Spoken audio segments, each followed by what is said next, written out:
নানা প্রতিকূলতার পর লন্ডনে উন্নত চিকিৎসার সুযোগ আর পরিবারের সান্নিধ্যে ৪ মাস কাটিয়ে দেশে ফিরেছেন বেগম খালেদা জিয়া। হেঁটে প্রবেশ করেছেন গুলশানের বাসা ফিরোজায়। সঙ্গে ফিরেছেন ২ পুত্রবধূও। এবার অপেক্ষা শুধু তারেক রহমানের দেশে ফেরার। বিএনপি নেতারা বলছেন, আপোষহীন চরিত্রে গণতন্ত্রের প্রতীক বেগম জিয়া। যথাসময়ে উন্নত চিকিৎসা না পাওয়ার আক্ষেপ তাদের। তবে শারীরিক জটিলতায় মাঠের রাজনীতিতে পুরোদমে সক্রিয় না হতে পারলেও চেয়ারপারসনের উপস্থিতি নেতাকর্মীদের উদ্যম বাড়াবে।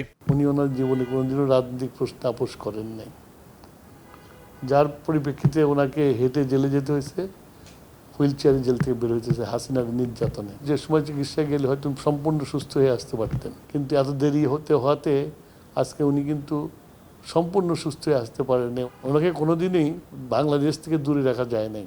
এখনও এই ৪ মাস শেষ হওয়ার আগে উনি চলে আসলেন, এটাই তার প্রমাণ। বিএনপি নেতারা জানালেন, দেশে ফেরার জন্য প্রস্তুত দীর্ঘদিন নির্বাসিত তারেক রহমান। দলের ভারপ্রাপ্ত চেয়ারম্যানের নিরাপত্তা ও রাজনৈতিক কার্যালয় গোছানোর প্রস্তুতিও শুরু হয়েছে।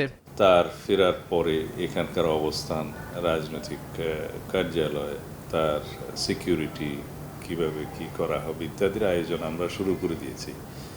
তা আমরা আশা করি তিনি খুব শীঘ্রই দেশে ফিরবেন।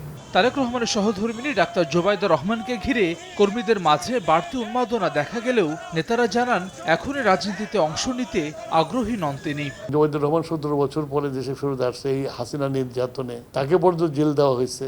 আমাদের যে পলিটিক্সে নতুন কিছু সংযোজন হবে বা উনি জয়েন করবেন এরকম কিছু না, এটা মানুষের হৃদয় রিঙ্গানো ভালোবাসা দেখানোর জন্যই উনি ছবি নিয়ে দাঁড়িয়েছে।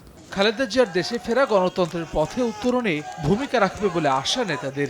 তার উপস্থিতি গণতান্ত্রিক উত্তরণে, দেশের গণতন্ত্রের উত্তরণের পথে সহায়ক হবে, আমাদের জন্য শক্তি এবং সাহস যোগাবে।